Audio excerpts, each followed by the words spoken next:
This is kind of a fortress setup of kind of the professor against the students. But the cable is short, so I have to duck back there periodically. Thank you all for coming out. I believe I am the second prize in the raffle.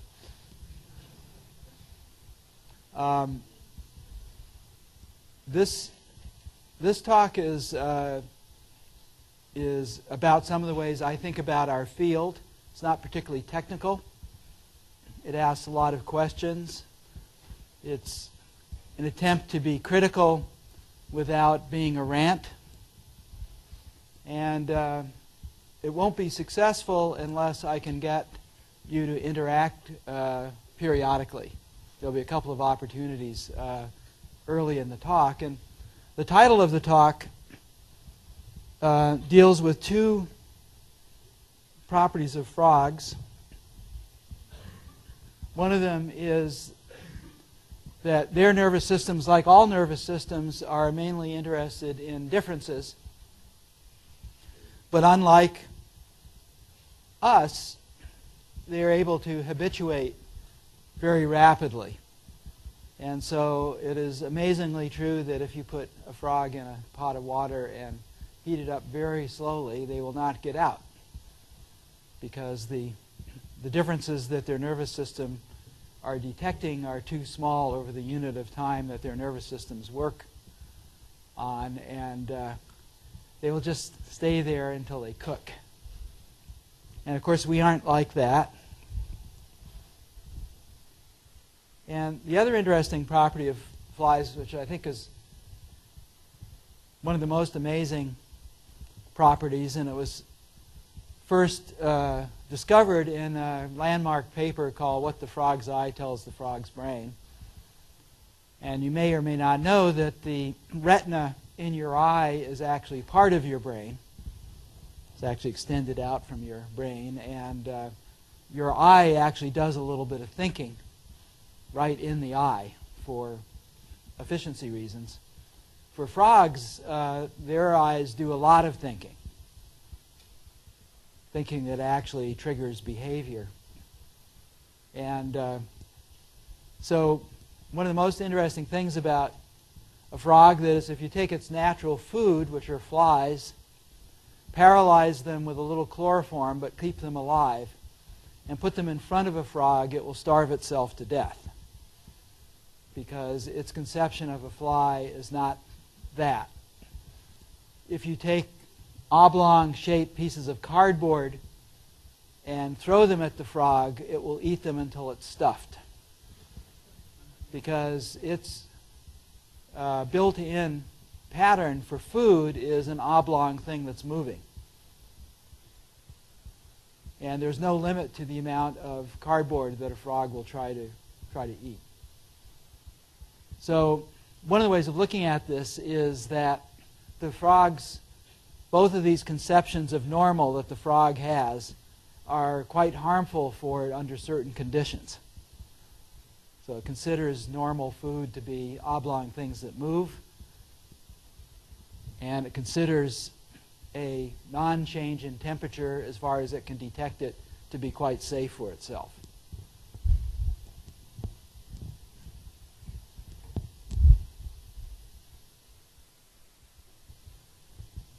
So this is the famous Pogo cartoon. This is true of so many things about us humans. Trace back some problem, and it very often traces back not to physical nature but to human nature. And I think this is the problem in many fields. A little bit later we'll talk about how the biologists have dealt with some of the same problems that we have in computing.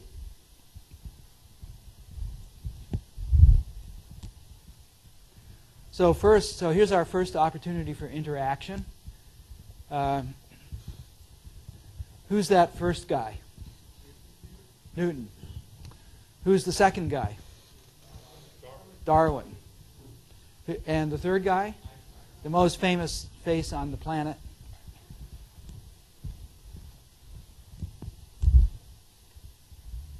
Who's that first guy?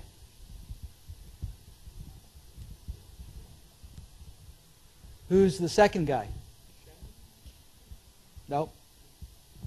Who's the third guy? Who's the fourth guy? And who's the fifth guy? Pardon? Nope. So the first guy is John McCarthy. Ever heard of him? Yeah. So these guys are all magic people in our field. So John did many of the most seminal things to this day in the field of reasoning and programming languages. Second guy is Ivan Sutherland. He only invented computer graphics, and he did it in a way more interesting than most computer graphics today. Probably, if you had to pick the most powerful, groundbreaking, distance from zero thesis that has ever been done in our field, it's his thesis. And if you don't know what he looks like, then I'm sure you haven't read that thesis. And Engelbart, so what did Engelbart do? Okay, what else did he do? Okay, so when I was giving talks in 2004, this is the question I asked every audience at every university. Everybody had heard of Engelbart and the mouse, but most people don't realize that Engelbart was the prime conceiver of what we call personal computing today, and the prime conceiver of what we think of as hyperlinking ideas together over a network with collaboration between people, and the prime conceiver of what collaborative work would be like. And by the way, he built all of this with his research group in the 60s, and it was demoed to 3,000 people in 1968, 41 years ago. So an interesting thing here is to just ponder the fact that even though you've heard of Engelbart's name, if you had taken the trouble to type Englebart into Google within the first 3 hits, you will be doing it right now, you'll find the Bootstrap Institute, which have the 75 seminal papers that he and his group wrote, and you'll also find the videos of that, what is called the mother of all demos in 1968. And yet, in fact, the internet and personal computing were invented just so you could do that. And so now ponder the fact that you do know the name of a famous person in our field from the past, and yet you didn't have the curiosity or the energy to do that simple little typing job. So if this were physics, you would all be dismissed from the field, because physicists would not tolerate somebody being in physics and not knowing quite intimately what the pioneers and developers of physics, including Newton and Einstein and so forth, actually did. It's not an optional idea, but in computing seems to think that it is. So part of my thing to get you to ponder is I don't think computing is a real field. It acts like a pop culture. It deals in fads, and it doesn't even know its own roots. And worse than that, it does not know about the really good things that were done in the past. For instance, Engelbart's conception, if you were to look at it, you would see far exceeds what Tim Berners-Lee was thinking about. And his demo far exceeds what you can even do on the net and the web today. And why can't we do it today? Because the people who set up the web did not know about Engelbart and did not take the trouble to see if anybody had been thinking about this. So this is the mark of a pop culture. This guy is the world's greatest computer designer. The designer, among other things, of the Burroughs B5000. And that machine implemented in hardware what we would call a byte-coded interpreter for a higher level language today. Today we can only do it in software because Intel and Motorola don't know this is a good idea. But Barton knew it was a good idea in 1961 and designed and built with Burroughs a computer that could do that and a lot more. So you can't be in computing and not know what Barton did and not know who he was. And this guy was part of the 4 funders at ARPA that funded the fundamental research in the 60s, and he was also the guy who set up Xerox PARC. His name is Bob Taylor. And as they used to say in the old days, no Bucks, no Buck Rogers. So part of the reason the past actually was quite a bit more successful than the present is because the funding was done better, and people who knew how to run research groups like Bob Taylor knew how to do it. So now I knew you were going to give that response because, okay, how about this picture? Pardon? Yeah, so both of you were right. So ILIAC 1 was a Johnniac, the von Neumann Princeton computer, and was built here at the University of Illinois. And they actually got done before the Princeton people did. So there are several of these machines built all to the same plans, and the Princeton people are a little bit late.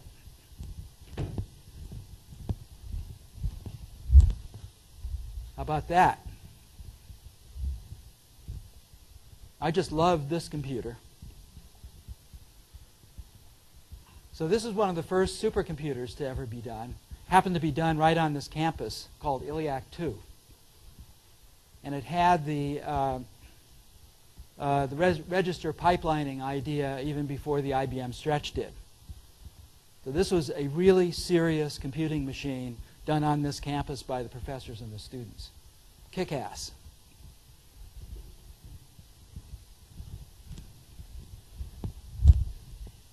How about this? Plato. What was Plato? Yeah, and it wasn't exactly the first graphical interface, but so this is a system that was built by Don Bitzer and colleagues here at the University of Illinois. It's one of the largest funded computer-aided education projects in history. There were a lot of people who worked on this, and to give you the scope of it, 2,000 terminals connected to large control data mainframes, and the flat screen displays on these terminals were actually invented here at the University of Illinois so they could make flat screen display terminals. And why did Don Bitzer want to do it? Because he wanted to back project colored slides. So he wanted to have something that could do multimedia education. So when you use one of these terminals, in the top of these things was a Kodak slide carousel. And so when you went to learn something, you get a slide carousel that would have the high resolution images that were going to be part of it, put it in there, and then you had a 512 by 512 plasma panel display. This is the first flat panel display in the world that was actually practical, done right here at the University of Illinois and with cooperation from Owens Corning. This makes you proud to be in the University of Illinois Computer Science Department, right? You should be. Because this place is one of the leaders of the world. But guess what? You guys haven't done a supercomputer for a long time. You haven't done a project like this for a long time. You're using vendors' computers and vendors' software. And guess what? You can't invent the future by using vendor stuff. It's all looks back in the past, the best of it, and most of it is exactly the wrong way of looking at the future. So Illinois, like most places, like UCLA where I'm on the faculty, most of the major universities in the country have given up the future in favor of something else. Most places in this country, when it was really hard to design and build computers, built their own. Yes? Isn't that part of the evolution of the field? Like back in 1900s, you could build a car. Now you cannot build a car that is roadworthy, right? Whatever amount of time you spend on it. Similar with computers. Well, no, I don't think so, because this assumes that there's something good about what you can buy from vendors. And I think when that's the case, it's worthwhile buying from them. But in fact, the vendors are struggling like mad themselves because Moore's Law marches on, and they don't know the first thing about doing parallel computing, for example. Somebody needed to be doing that. A university is the right place to do it. So not enough has been done, and I think most of the great inventions come out of something that's more like a university culture. And by the way, there is a technology called field programmable gate arrays in which regular students like you and me can sit down and make a 1,000 processor supercomputer by writing not a lot of pages of code. Because the state of FPGAs in the last year and a half or so has gone through a knee of the curve and is now a serious contender for allowing people to do huge multiprocessing projects by themselves. And if you're interested, we can talk about that a little bit later.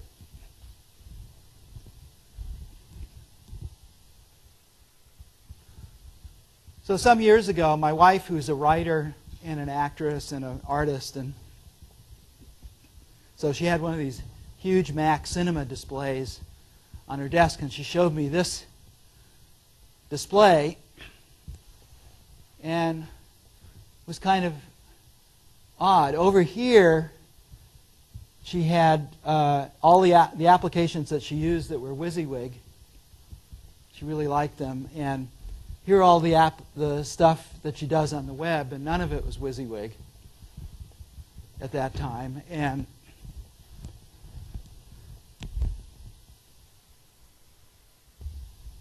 so she said, in these apps I can see and do full WYSIWYG authoring, and the web browser has all these modes, and I have to type through a keyhole, and I have to wait to see whether what I did was okay, and all these stuff.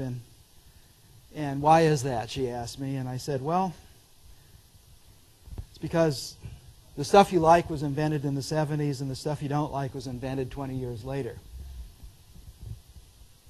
What do you think about that?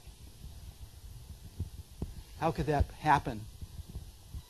It's not that people don't make mistakes,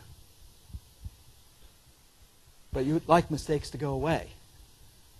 Yes? Yes. And it's quite interesting. Now, of course, where was this invented? The web browser was done by University of Illinois students a little bit after that age of people that made Plato terminals and supercomputers.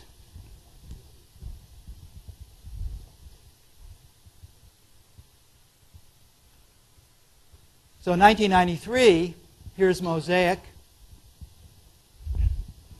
And one of the interesting things about Mosaic was it wasn't remotely as nice as what Engelbart had done in '68.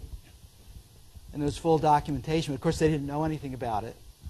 Tim Berners-Lee, who did do the web at CERN, was quite chagrined when it was pointed out to him just the sweep of Engelbart's ideas. He was very upset that they did what they did, the way they did it. And even more interesting, 6 years before the web browser, there was HyperCard at Apple, which is the perfect model. If you think, those of you who are familiar with HyperCard, it's the perfect model for what a web browser should actually be.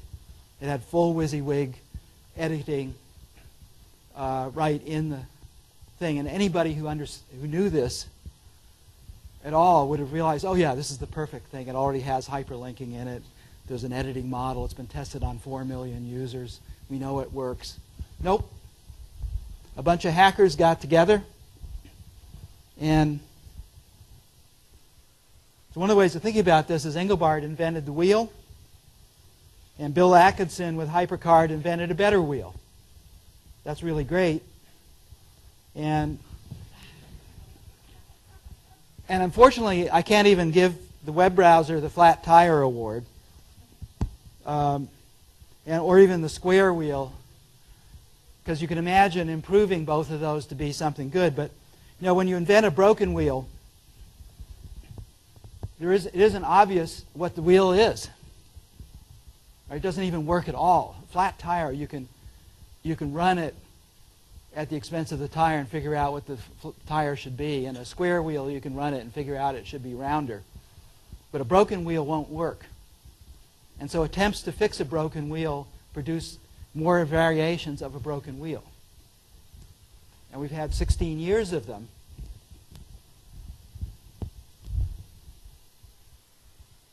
Okay. So let's imagine, here you are today. But let's suppose you're at a computer science. Suppose you had an undergraduate degree in computing from back then. And you're faced with this idea that, yeah, there's this internet that's going all over the world, and it's going to be not just a consumption mechanism for stuff that's already there, but everybody is going to be an author and a publisher. And so how would you solve that problem? Anybody got an idea? What would your approach be to it, knowing what you know today, or even what you would have known back then?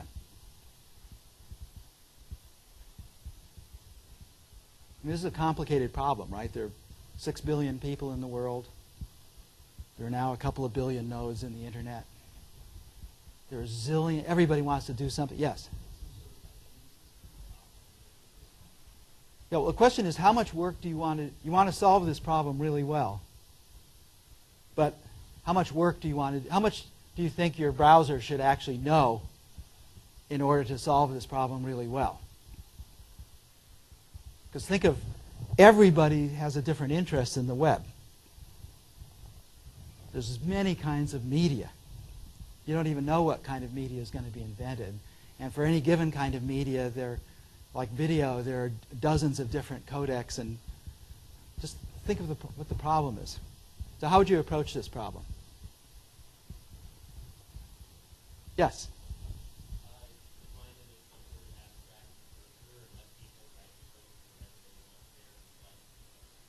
Well, but suppose they want to write machine code because they know how to do something really, really fast. Like suppose somebody wants to implement their own codec. But you're partly there. But I'm talking about letting people exercise their creativity. And sometimes they're going to need every resource on the machine to be used. But of course, we can't allow them to take over the machine. So what would you do?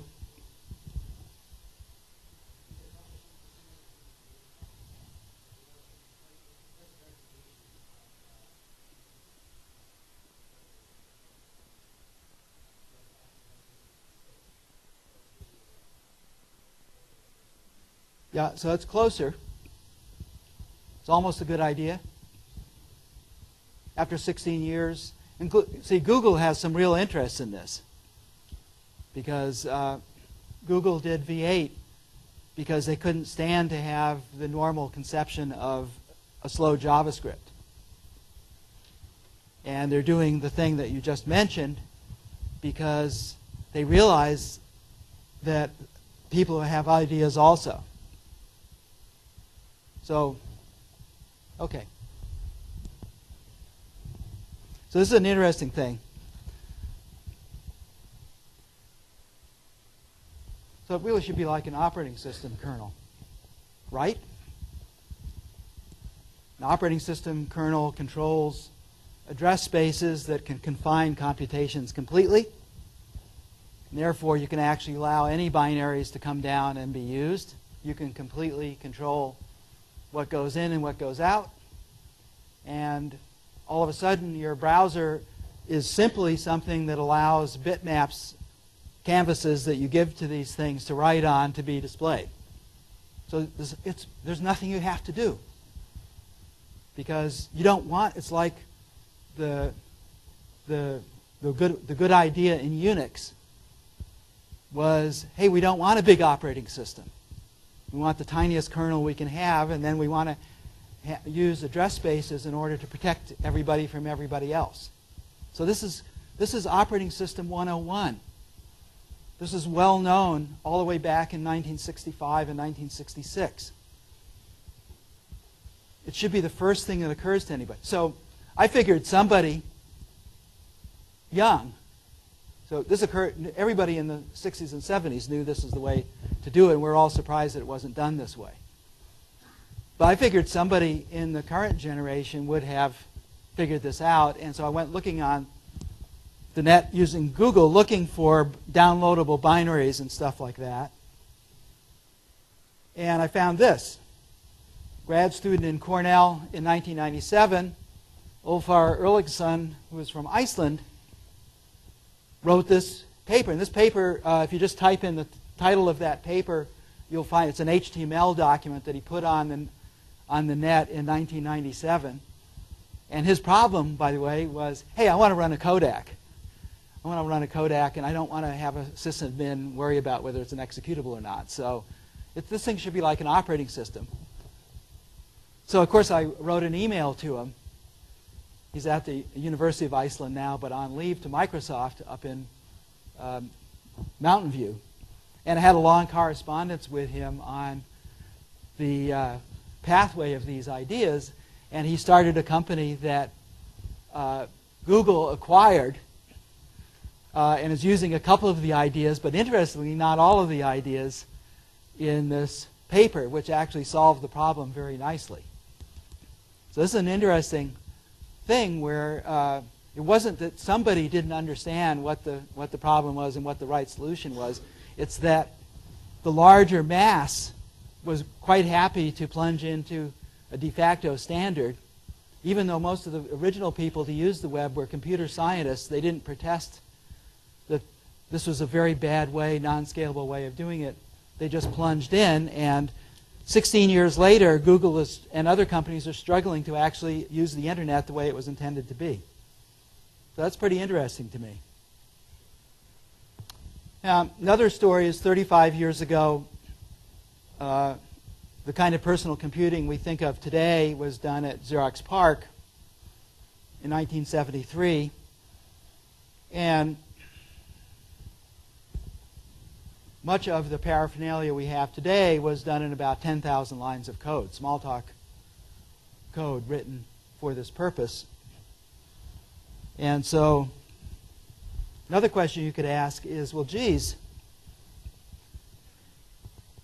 the browser is a terrible design, but it does have JavaScript in it.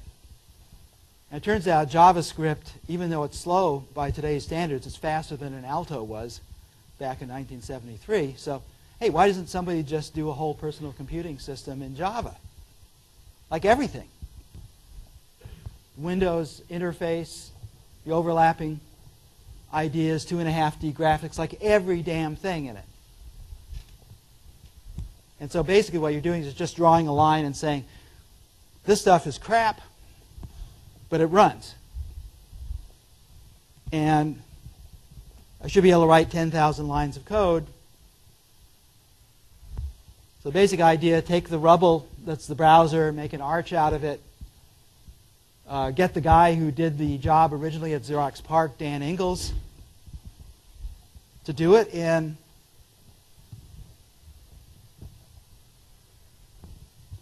make stronger classes in JavaScript, make a better graphics system, make the widgets and stuff, and make an application development system and an interactive development environment. And if you want to try this out,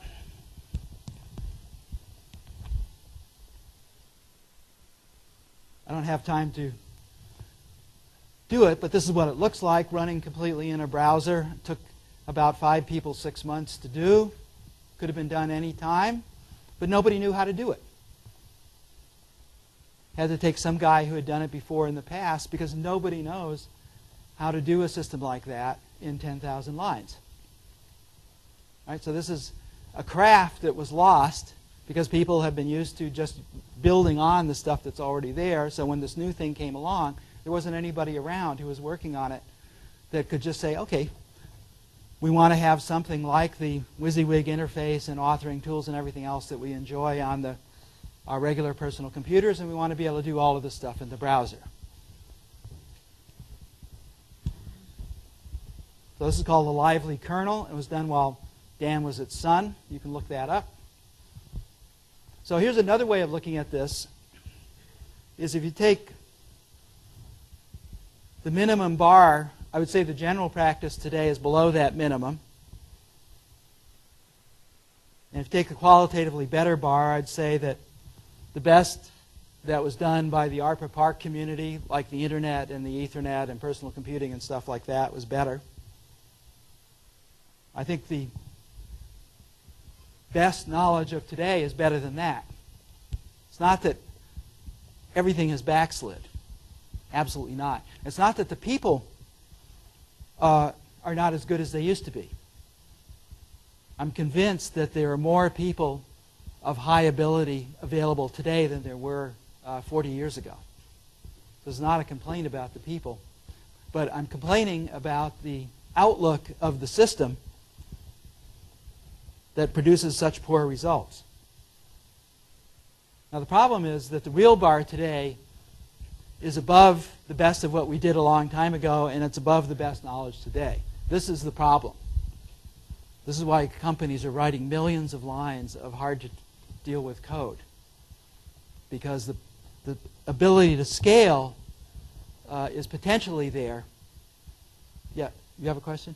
Okay. The ability to scale is potentially there, but the knowledge of how to do the scaling is not there by anybody. So the real way of looking at this is we need something like that today, and we have to figure out something that's a little bit above the best knowledge today that has a stair step built into it to get up to where we are, or else things are just going to get worse than they are now. So this is a very, very difficult problem. It's been fomenting for years. I think many of you are aware of it in one way or another. I'm pointing it out not so that you believe my point of view on it, but just so you think about it yourself.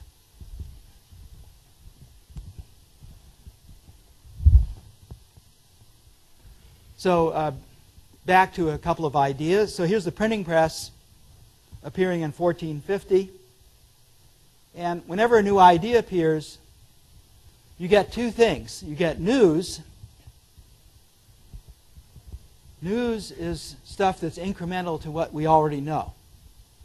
This is why you can tell a news in 5 minutes. Hey, a train just crashed. We all know what that means. So the reason we want to know is we're excited by changes like that.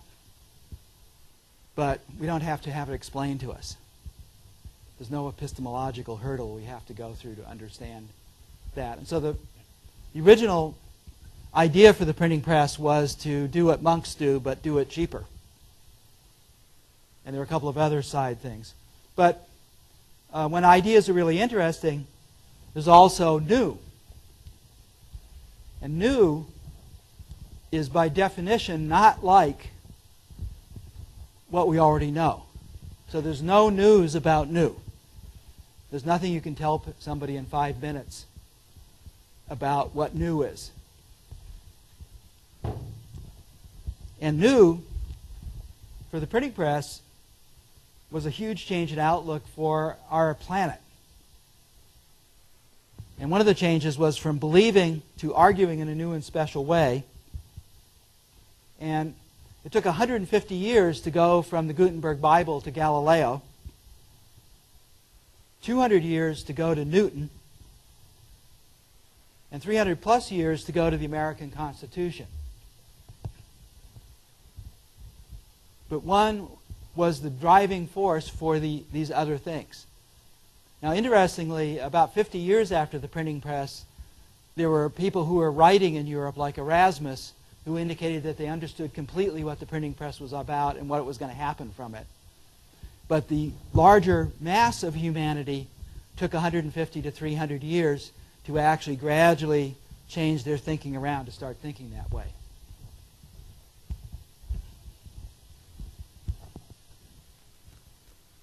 Okay, Leonardo had a high IQ, but he couldn't invent a single engine for any of his vehicles.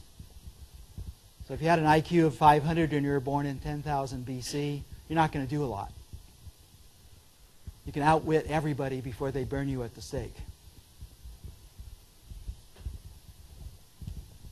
So Henry Ford was not nearly as smart as Leonardo, but he was born in a better century. So he revolutionized transportation. So knowledge almost always trumps IQ.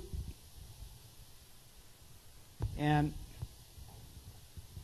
the big problem with knowledge is most of us know a lot, but it's not good knowledge. It might even never have been good knowledge, but sometimes it was good knowledge and now it's bad knowledge. So knowledge is this double-edged sword. It's very powerful when we have it right. And the thing that gets it right for us is when somebody is able to change the outlook. The fancy word is epistemological stance, the way we actually look at things. And Newton was one of these people. So he changed what knowledge actually meant, and he changed what engineers and more practical people could do. And so the line there is point of view is worth 80 IQ points. If you go from a weak way of looking at something to a strong way of looking at something, it's like getting an extra brain. And Newton's a perfect example because before Newton, the smartest people in the world couldn't do things that a high school calculus student can easily do. So calculus is like getting an extra brain, and it makes you much, much more able than a genius who doesn't have it. So these outlook-changing things are really critical. So I think of knowledge as silver, outlook as gold, and IQ as a lead weight. I believe one of the biggest problems with computing is, in a sense, we have too many smart people. It attracts cleverness. And you can do clever hacks.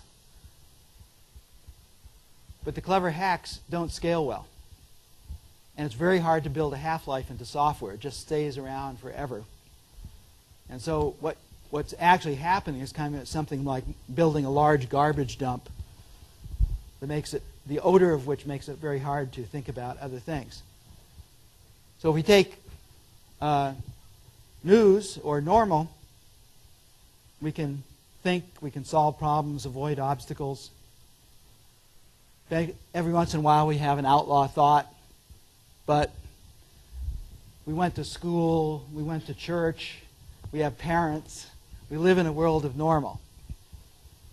And for most human beings, the world of normal trumps any weird new kind of idea. Try having one when you're going out for tenure. Think of all the different reviewers who already have an idea of what computer science should be about. It's crazy. And people start winding up gaming the system and doing lots and lots of little papers that mean nothing at all in order to get the approval of these reviewers whose ideas about computing might be completely off. But every once in a while, maybe in an unguarded moment like taking a shower or getting up in the morning or something, you get a kerpow. Not that this kerpow is true. Most ideas are mediocre down to bad. But at least you've got a new kerpow. And these kerpows are the things that need to be tested out. Science needs them as much as art because you have to get ideas from somewhere. So when you have to be in a state to get these kerpows, and then you have to have the tools to be able to discard the kerpow if it turns out to be a really stupid idea after all. So think about this, is if the pink plane there is reality, then what do people think the blue plane is? Like insanity. You are insane. And learning a new idea, something that your brain isn't well set up for, could require almost as much creativity as inventing it in the first place, because you have to invent it inside your head. And so you can say that normal is the greatest enemy with regard to creating the new. And the way of getting around this is you have to understand normal not as reality, but just a construct. And a way to do that, for example, is just travel to a lot of different countries, and you'll find 1,000 different ways of thinking the world is real, all of which are just stories inside of people's heads. That's what we are too.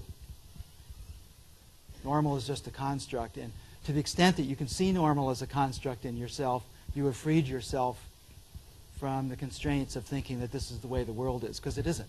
This is the way we are.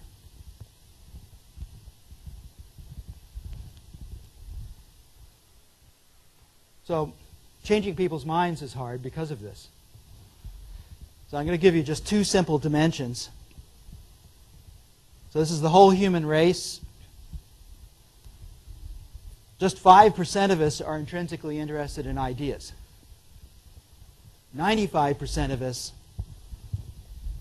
are interested in new ideas and tools just so far as they contribute to our current goals. So once we have a goal, we tend to be fastened on it. You can imagine why. So when somebody shows us something new, we immediately evaluate it in terms of our existing goal structure. If it doesn't fit into our existing goal structure, forget about it. 5% of us, though, get interested in whether this is an interesting idea or tool intrinsically. So let's take a different dimension. This is one that has been well studied. About 85% of us generally do things for the approval of others. We're social beings, after all. People use the internet very much for confirming and disconfirming what they should be thinking about by finding out what their friends think about. So this is completely normal to human beings. And about 15% of us have many of our motivations be internal. So if we do something that we like, we don't really care what other people think. And to the extent that these two dimensions are independent, you get something like this. And so 1% of us love things for their merits, and we don't care what people think. You can imagine, what do those people do with their time? And the other extreme is 80% of us are instrumental, and our goals are primarily determined by whether other people approve of them. So think about what these 1%ers actually do, and think about what happens to those ideas when they try and get society to change.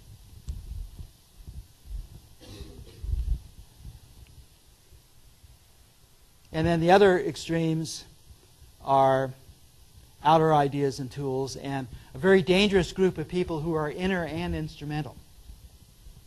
There are a lot of managers and politicians in this group.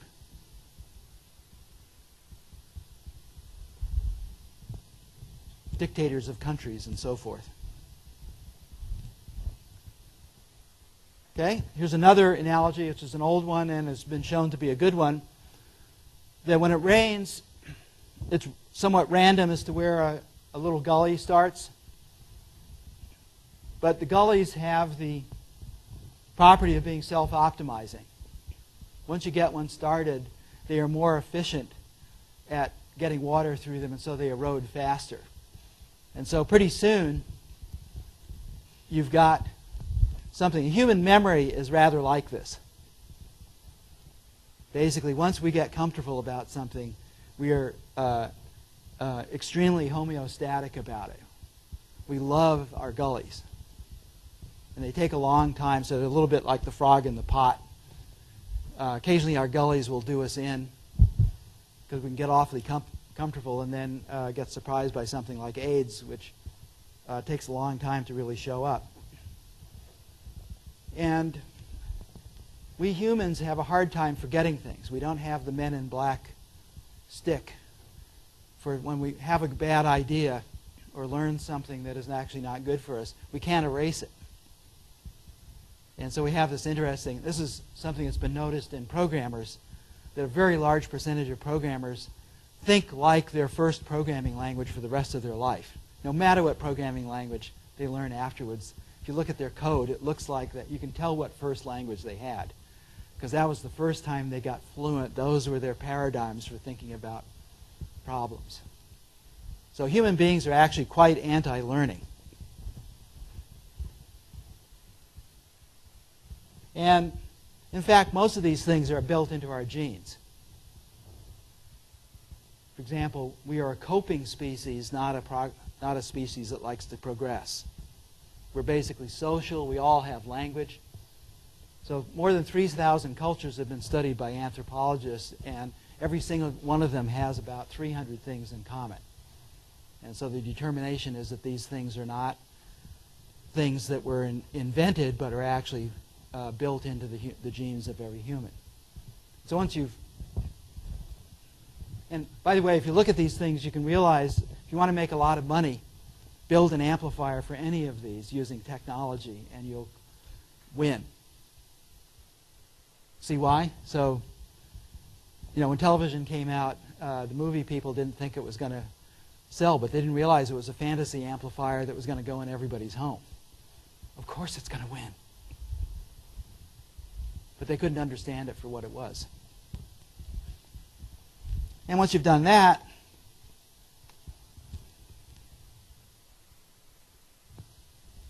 you can take a look at things that have not been found in every culture. And a couple of the interesting ones are at the top. Progress, as it was called in the 18th century, is an invention. It's an idea. It was first articulated not so many hundreds of years ago, because back then was the first time when people realized that the world that their children were going to die in was going to be different than the world that they were going to die in. And so the people who wrote the American Constitution even suggested that there be a new constitutional convention every 50 years because things were going to change. Fortunately, they didn't carry that out. They were unusual compared to our current politicians. And the things in blue there, the non-universals, are harder to learn than ones in the pink because they're not as strongly built into us. They all had to be invented. And so an accurate picture of us is that we're pretty much cave people with briefcases. And there's actually a group of people who study us as cave people with briefcases called behavioral economists. So if you've looked at, so one of the great books is called Nudge by Richard Taylor. Another great book is called Predictably Irrational by Dan Ariely. So these are people who study us as we are and why we actually make decisions even against our best interests. And most of these decisions are made because of things that are built into us. And this would be a humorous picture, except that the cave guy with the briefcase has an ICBM in his briefcase. And a lot of other things that are too easy to invent for technology and the wrong kinds of things for cave people with briefcases to be carrying around. So a lot of what's going on today in technology in general, not just in computing, is basically, for marketing reasons, we automate the Pleistocene. So if you look at what is being sold and used on computers, there's almost nothing that wouldn't be completely recognizable to a cave kid. Right? There's hardly any new media on computers. It's all imitations of old media, and most of it has to do with storytelling of one kind or another. Very little of it has to do with those powerful ideas in blue. Okay, here's another thing that I think you're all familiar with, that in a short period of time, change appears linear, but often that's just because you're looking at an exponential curve at too fine a grain. So these are big surprises for many people. So for example, with silicon, in around 65 we had Moore's law, and that allowed us to have a very different look at what was going to happen. And we used the Wayne Gretzky theory of hockey. Anybody know what that is? Yes. That's right. So they asked him, why are you so much better than everybody else? And he said, well, everybody just goes where the puck is. I go where it's going to be. So this is a good idea because it takes time to invent things. So if you invent things for where the puck is, you're going to be behind by the time you get done. So what you like to do is to know what that technology is going to be out there. And the wonderful thing about computers is you can get that by just spending money. That's all it is. That's the easiest thing for Americans to do. We just love money and we make tons of it. So, for example, that's what the University of Illinois did when they did ILLIAC 2. They wanted to get 5 or 10 years in the future in computing, and so they built this supercomputer that would enable them to probe into the future. And it cost millions of dollars, so what? If they built something that was not a supercomputer at that time, all they'd learn is obsolete stuff that was not going to be usable later. So at Park, we looked out about 12 years or so to the late 80s and said we want a computer in 1973 that will compute like the computers are going to compute somewhere between 1985 and 1990. And those cost $22,000 for us to make. We had to invent them and build them. We built about 2,000 of them. And so $22,000 in those days was worth about $80,000 today. Right, so it cost $80,000 to have a 1989 Mac. But if you had it in 1973, just think of what you could do. In fact, you could invent all the stuff that the 1989 Mac was going to run. 1989 Mac would have to wind up being like what you did because nobody else would have the time to invent this. It takes years to invent good things. So when I come to a university and I see students using current day laptops, it drives me crazy. You're in the past. You're not even in today. And just think about the scope of the stuff that's already been done. You need a lot more leverage. The way to get leverage is to get a ton of computer power and write very simple, non-optimized languages that run very, very quickly. And you should be able to do them every couple of days to get power. You should be able to just throw them away, use them like Kleenex. Because it's rather easy to write things like that if you don't have to optimize. And the way you don't have to optimize is make hardware that runs 100 times faster than what you've got today. So unless you do that, you can only do incremental stuff today. So a lot of the incrementalism today is the lure of a cheap computer when it's actually standing in a lot of people's way.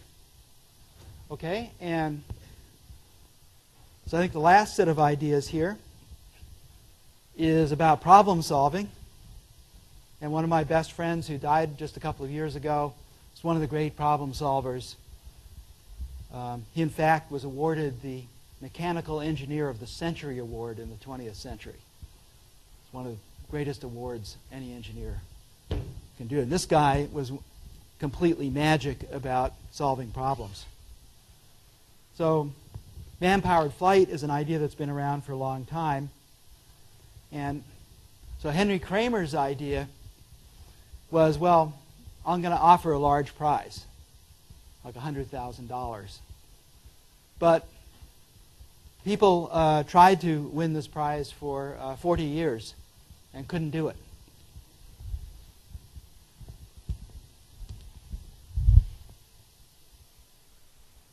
Paul MacCready, his brother-in-law, wound up with a $100,000 debt. And Paul, being a nice guy, he decided to assume it to make his wife happy. So all of a sudden, Paul was $100,000 in debt, and he was driving across the Arizona desert with his family one day, and he had been the world sailplane champion a number of times. He was a fantastic pilot. He was just driving along, looking at a hawk circling in the sky across the Arizona desert, and he suddenly realized that he had seen the exchange rate of the British pound that morning in the paper, and at the current exchange rate, the 40,000-pound Kramer prize was worth exactly 100,000 American dollars. So he started thinking, boy, if I could win that prize, I could pay off my brother-in-law's debt. So he started thinking about how could you actually do man-powered flight.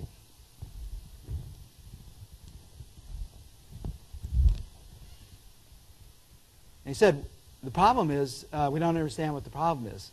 Really good people have been failing for 40 years, so this must be hard.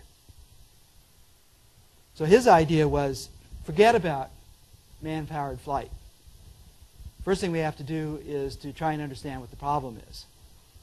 And he looked to see, why aren't these people doing this? So what happened is people were building very elaborate, complex designs for man-powered flight, and they would take it up and they'd have a crash.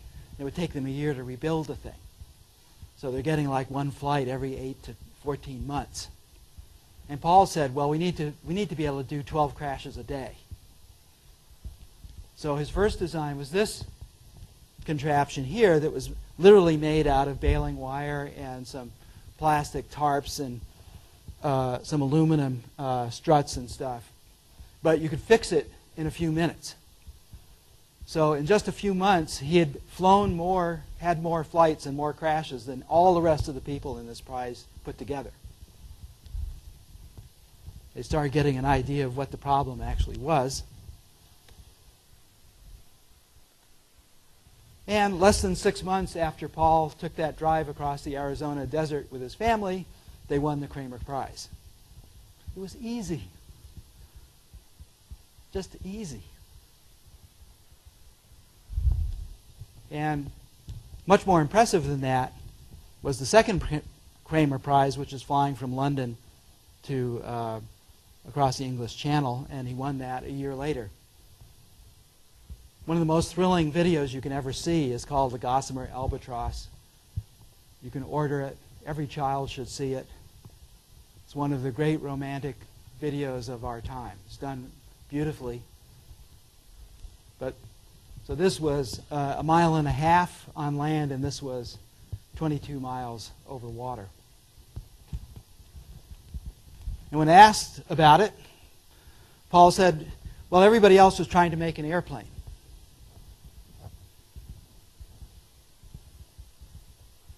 He said, we were trying to do human-powered flight. So we didn't start off with an airplane as the idea. We started off with the fact that we had 1/3 of a horsepower at max to run this thing, and we had to do this and that and the other thing. We had to find out what that meant, and that wound up with something that looked extremely different than all of the other things. And bingo. So let's take a look at one way of looking at this. So here's effort, and we can think of reward going up that way. And there's kind of a threshold there.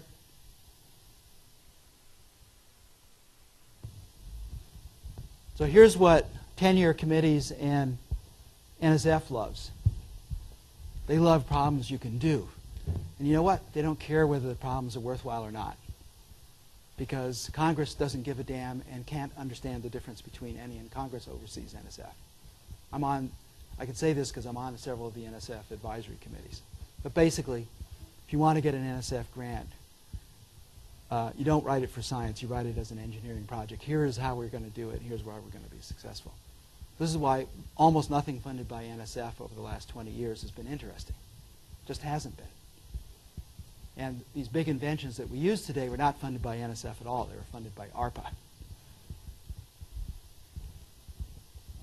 So the first thing we have to get rid of is this idea of looking for the keys under the lamppost, which is not where we lost them. Right? So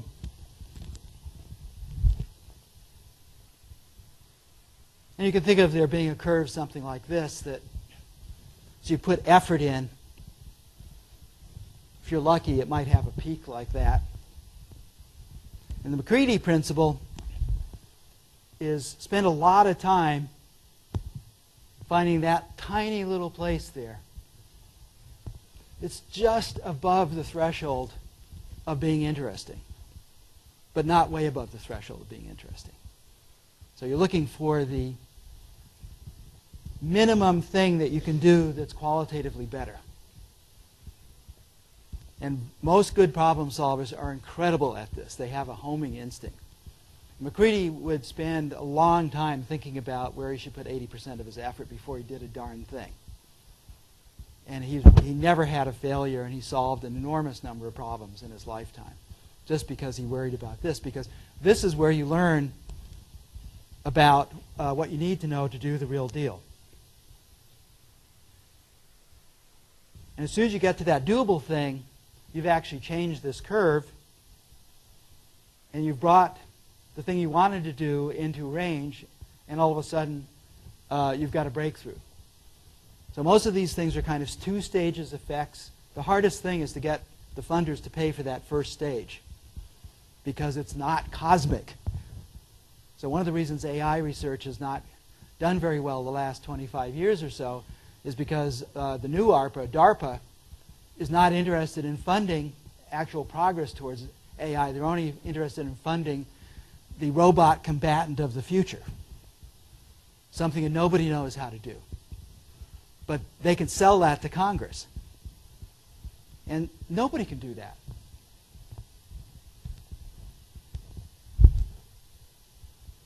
So here's a couple of punchlines. Susan Sontag, I love this one. All understanding begins with our not accepting the world as it appears. This is the hardest one. This is where you have to do with this exercise. I do it every day. Literally, I'm not kidding. Normal considered harmful. Because of course we have a zillion mechanisms. We don't want to have to think every time we take a step. Right? So you can cripple yourself by questioning everything that you do. But on the other hand, every once in a while, take 15 minutes and instead of doing meditation on a flower, which is also a good thing, meditate on all the assumptions you're making about the world that you're just taking for granted for efficiency reasons. And try and think of which ones where the world would be very different if you made different assumptions. And the reason even people who are good at this stuff have to do it is because we all have the same brains. Our brains are defective. Nature didn't make those brains for doing great inventions. It made those brains for survival and coping. So we have to get around our brains. Science, of course, is one of the great ways of getting around human brains. It's what it was designed to do. But individually, we have to get around what's wrong with our brains. So it's best if we think of ourselves as actually being unsane and that we're dynamically trying to be stable with respect to all that stuff out there. Red Queen said to Alice, try to understand 3 impossible things before breakfast. We have a blind spot in our eye, which if I had many audiences I do this with, I get to prove this to the audience by having them do the experiment where a dot this big on the paper will literally disappear before your eyes and be filled in by your brain by material gathered from the surrounding stuff. Because there's a big area in our retina that just doesn't have any optical neurons. And it's the realization that we have that blind spot and our brain is filling in that helps us be saner. And I guess the one to leave you with is this idea that if you realize you're in the pink plane, then you have a chance of escaping it. But if you think the pink plane is all there is, there will be no thought of escape, because how can you escape all that there is? Thank you very much. Thank you.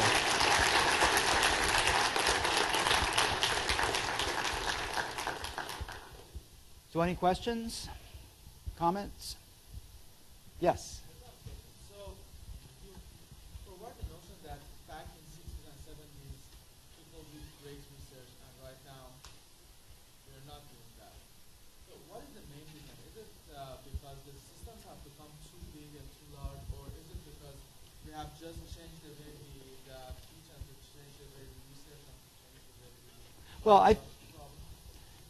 it's... so when you get old, they give you gold medals. And the proper response to getting a gold medal is to thank the funders because they just gave you gold back before you'd earned the gold medal. So a good funder who is willing to back something without trying to rationalize it as well as the scientist is going to is the most critical thing in our field, because it takes money. Like I said, in the old way, Buck Rogers was this guy who lived in the 25th century, so the old saying was no bucks, no Buck Rogers. And so what changed in the 70s, the thing that forced Xerox PARC to come into existence was the great ARPA funding of the 60s was put out of business by Congress because of the Vietnam War. And it was no longer possible to do that stuff in universities funded that way. So Taylor decided to take one more shot at this and convince Xerox to fund about 24 of us to finish off this ARPA dream of personal computing and pervasive networks. So that's the way that worked. And the funding has not been good since 1980. There's a lot of money out there, but the money is tied to the perceptions of the funders as to whether you're doing something worthwhile or not, and that is missing the point. The real way ARPA did it was to say, hey, we're willing to tolerate 60% failure if everybody is working on really important stuff, because that 40% is going to change the world. So this is a baseball model.